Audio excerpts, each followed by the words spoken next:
Welcome back. You're watching Stock Picks. Today we look into some of those top operators' internet security with particular focus on Palo Alto Networks, Crowdstrike and Cloud-Flare.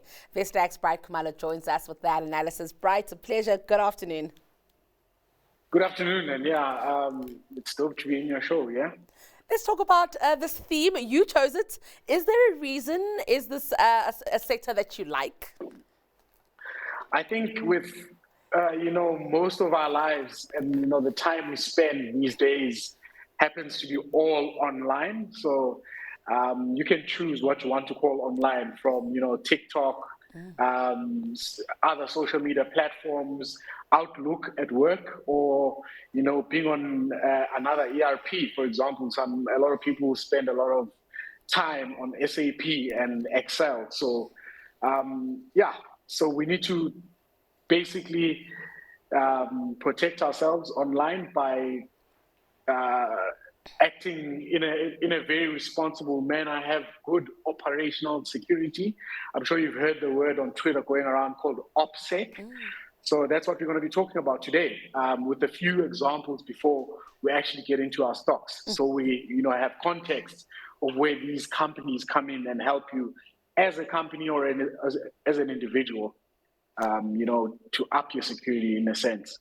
Give us that context before we get into them, Bright. Yeah, so basically in South Africa, the most common form of hacking outside of the usual phishing SMS that you read, or click here if you want to go to this event, or get a free ticket to this, blah, blah, blah, or you've won X amount of money. And the most common one is actually social engineering. So social engineering isn't hacking the way people think of hacking, but it's still hacking, because at the end of the day, they get the codes to your devices and they wipe you clean. The most common one I've seen, and the most prevalent one here in South Africa, you go to a party, you have a few drinks with your group that you came with, and a random stranger approaches the group, introduces himself, maybe asks for a lighter. So we're giving more context here. And someone who smokes in the group obviously is going to give them a lighter, and they start a conversation. You build some trust, and eventually this person says, "You guys seem like a cool bunch. Can I have your number?" So you're like, "Yeah, you can take your number." And he says, "No, I'll take your number." No, you say, "No, sorry." He says, "You can take my number." So you take out your phone, you give it to this person, and he says, "No, your phone is locked." So you give them your password, or alternatively, you punch in your password while they're looking over your shoulder. The next thing is his colleague. So the night continues as planned, but his colleague is the one who comes and pickpockets you and takes your phone. They have your password, and then they go on to change your facial recognition if you're using an Apple, and then they wipe you clean, because all you need to log into your any of your important apps like Banking, insurance, banking, all of those sort of things that are important. So they wipe you clean the following day, because they've sent each other e-wallets or whatever you may call it, cash send. That's the simplest form of social engineering, but the most common one that we've seen also is Magda Verzecha saying she was hacked, or Discovery was hacked, and her details, these hackers were able to get her details. But if you're a very famous person, it's pretty simple, because all they have to know is your email address. And if your email address is magda.verzecha@signia.co.za, it's pretty easy if you ask me. And then obviously, if you're popular, they probably know your security questions, like your birthday, where you were born. I can simply guess for this particular individual. You can also get these things on Wikipedia. This primary school you went to, high school you went to, university. She went to UCT. That's not, it's not private information. So they call up Discovery, posing as her, and they say, "Oh, what's your email address? This is my email address. I forgot my PIN or whatever. Can you guys help me? I want to see my latest statements for all the things I have with you guys." And all of a sudden, they've got data on you. But you're saying, well, maybe this is too good to be true because they didn't really get anything physical out of it. They weren't able to withdraw money or anything of that sort. Yes, but they have her email address, and there's been a lot of data leaks where you can go on the dark web, buy passwords or hashed passwords, to certain things, and you can search by email address, and you can find these passwords, whether it was a Netflix leak, whether it's a data bureau leak like the credit bureau recently. There's many of these leaks that are out there that live forever on the internet, and they come at a high price. And all of a sudden, if you reuse passwords on the internet, you find yourself vulnerable to these things because they have your email address. They keep trying all these different websites that most people commonly use, Showmax, Netflix, banking apps, whatever. Some of them have two-factor authentication, some of them don't. For example, Mr. Delivery doesn't. So I can just log into Mr. Delivery and order as much food for me and my friends and my family as long as I can until the person notices. But these are some of the vulnerabilities that are out there in social engineering. But in websites, there's many different ones. There's XSS vulnerabilities where, the most common one we've seen is someone builds a website and they don't realize that in the support side of the website where you said you could leave us a message or upload a picture so we can help you with your problem, that has a vulnerability where if I upload a picture with malware in it, that malware can actually execute and start doing certain things, whether it's malware or spyware. The difference between malware and spyware is that one has malicious intent, the other one wants maybe to collect data, listen to what you're saying on your device, maybe collect your pictures and do other things in the background that you're not aware of. And lastly, denial of service attacks. Those are called DDoS attacks. That's when, for example, Bright Khumalo Inc. decides to launch merch. So I need a website for my merch. And obviously, as I launch this website and on merch day, when we drop the merch, they deny the service, for the people to come on my website. And when you go to my website, you keep saying, hey, Bright, your website is down. I can't, there's lots of traffic, but it's actually fake traffic coming from these hackers who have botnets that are actually in the background, sort of destroying and creating this artificial traffic to the website to keep it down. So those are actual lost revenues for you. So obviously you can see who might be interested in buying that service on the dark web to keep you down and not be able to actually make those retail sales for your merch. So yeah, those are some of the different ways that people, unfortunately, on the web make money.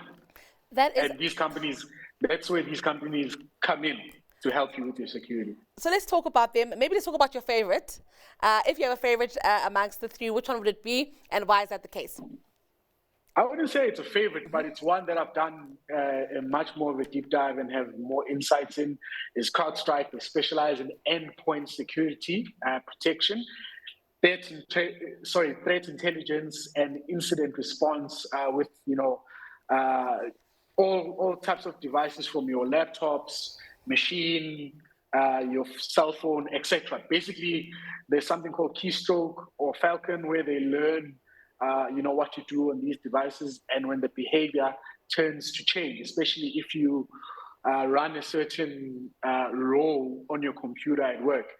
If, for example, you wake up and you read your emails first, and there's a way you read your emails and there's a way you punch in your password, etc., and all of a sudden someone has your device and they're doing that because they've been learning your behavior using a tool, it's going to say, oh, wait a minute, there's something irregular in that person's behavior.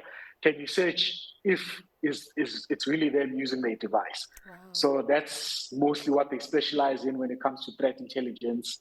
And that endpoint protection, I did make the example of the malicious picture that you can upload if that part of your website is not protected. But yeah, CrowdStrike, the reason why we like it, they've got recurring revenues, and they don't just primarily focus on companies only. So, it's not just big enterprises, the Fortune 500 companies here, even smaller businesses do use their products, and they're pretty good.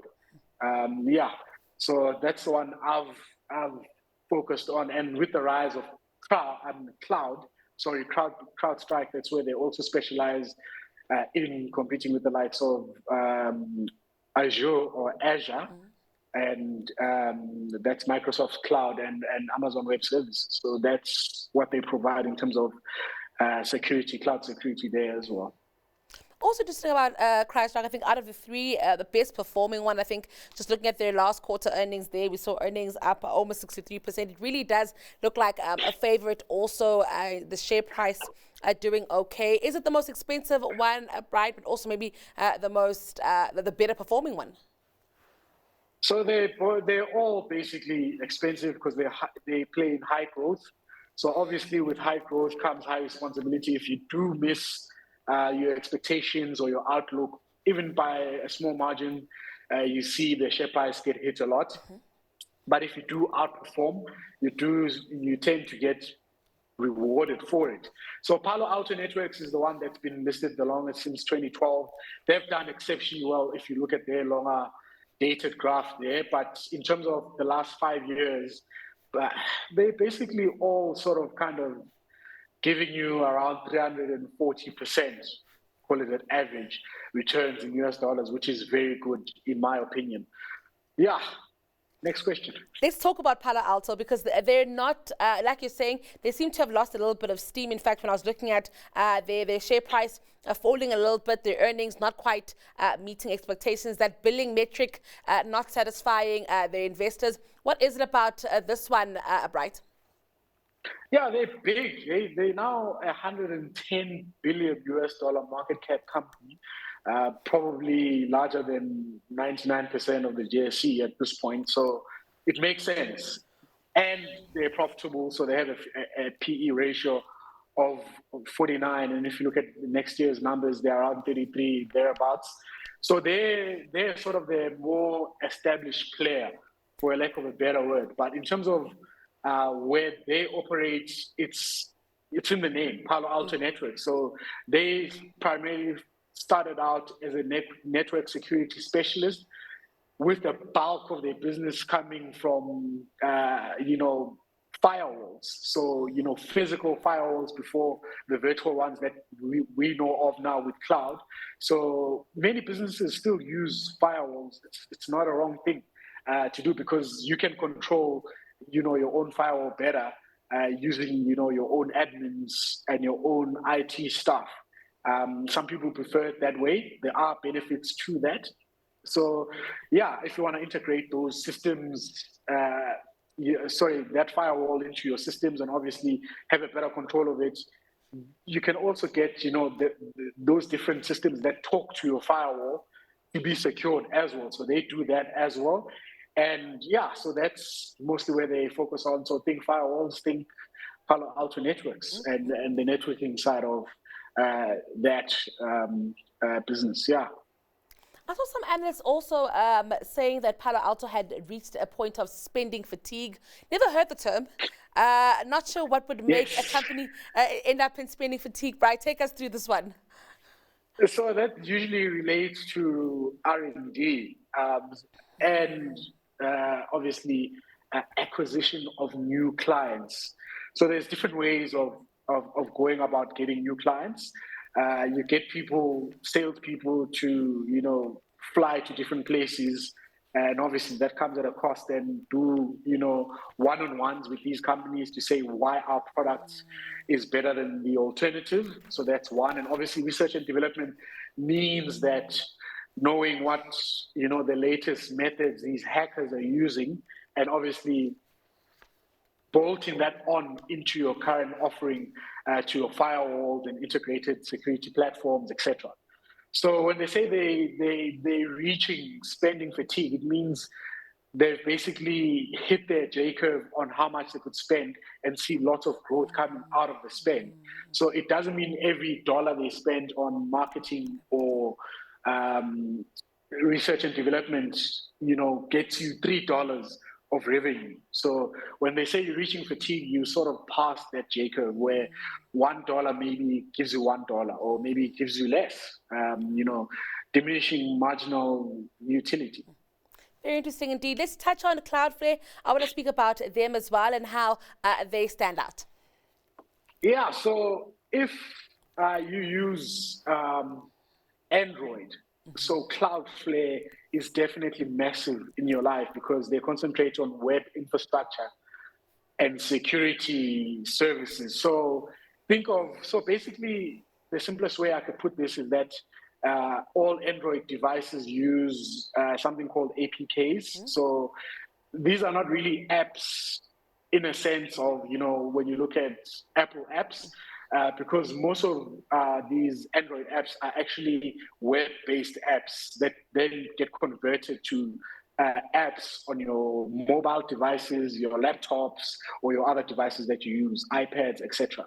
So they're mostly, done through an APK, which is basically a website as well. So when these hackers come, to these APKs, what I'm told is that it's really easy to infiltrate them because they're not totally, they're not on a different platform. It's basically having to know your HTML, and you're hacking around HTML, which is the simplest form of coding, in my opinion, because I know how to code in HTML. And there are other big, since they are big on web infrastructure, obviously, the DDoS attacks I made an example of using botnets in our intro. This is where they specialize. They know how to, separate real, authentic, organic web traffic, and obviously fake traffic that comes from different botnets. So they can block that initially to say this traffic looks suspicious, it shouldn't come to your network, and then protects you in case of, the example I made where it's a drop day, you need to sell a lot of merch, and, you don't want your website, being shut down. So that's where they come in. This is their specialty. And obviously DNS and CDS, this is all the stuff they specialize in. Interesting. Yeah, they're much smaller. They're much smaller in comparison to Palo Alto Networks, which is $110 billion US dollars, and CrowdStrike, which is around 96 billion. Cloudflare is only 28 billion US dollars. All right, we're out of time. This has been a great chat. I think also sharing far and wide to raise awareness around social engineering. I'd never heard of it. People are really slick out there. Thank you for your time and also for taking us through these stocks. It was a lesson in stocks and a lesson in life. That was Khumalo from Vestact.